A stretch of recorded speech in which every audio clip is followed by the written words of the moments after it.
A superb brace from Edinson Cavani sent Uruguay on the way to a 2-1 victory over Portugal in the round of 16 at the World Cup, booking a spot in the last 8 where they will face France. Uruguay took the lead on 7 minutes through the dynamic duo.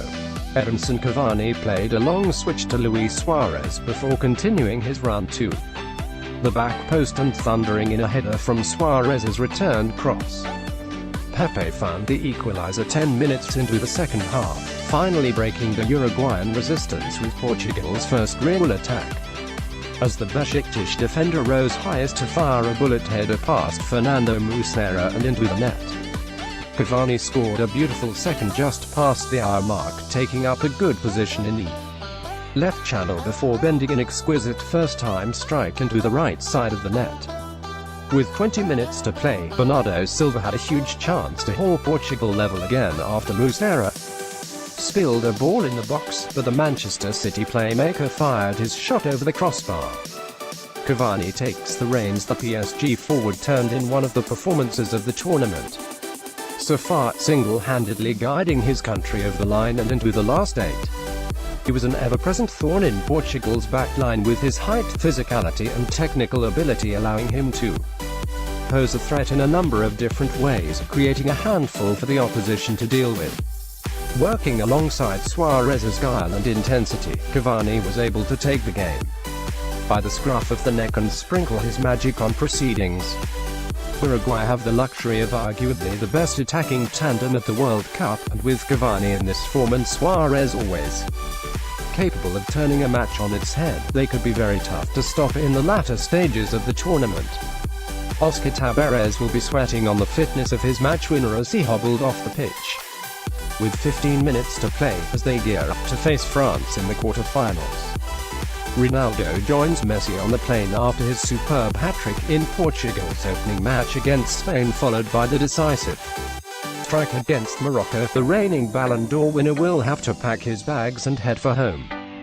Coming into the World Cup after sensationally winning Euro 2016, Portugal were filled with hope for a successful tournament, and with Ronaldo in top form after the first 2 games, all things pointed towards a deep run in Russia for the Selecao.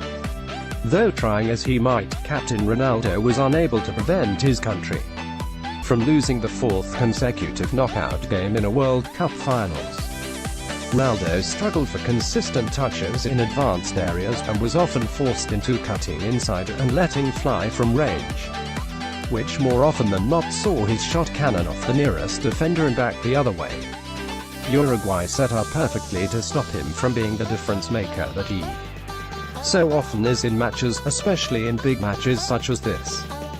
The holding midfielders ensured Ronaldo never had a clear shot at goal, providing a staunch presence in front of the back four to keep him at bay. For now, it is back to the drawing board for Ronaldo and Portugal as sights turn to the European Championships in 2 years' time, and possibly one last World Cup for Ronaldo in 2022. Uruguay flying under the radar. Uruguay are not just a two-man team, with Cavani and Suarez there to hold them out of danger every time they are staring down the barrel of defeat, but they are a fantastic team with an excellent manager that are more than capable of making it very far at this World Cup. The spirit with which they play, sticking into tackles, putting the bodies on the line to get to the ball and working hard for their teammates sets them apart from almost all other teams in the draw, and gives them an added edge besides just the football playing. The back four deserve just as much credit as the front two do, as Pepe's goal was the first time the Celeste's defense has been breached since the turn of the year. Diego Godin and Jose Jimenez provided the bulk of the defensive work, being situated at the heart of the backline, but Diego Laxalt was particularly impressive in an unfamiliar left-back position, winning the ball and stopping crosses coming in before using his pace and tenacity to get on the front foot.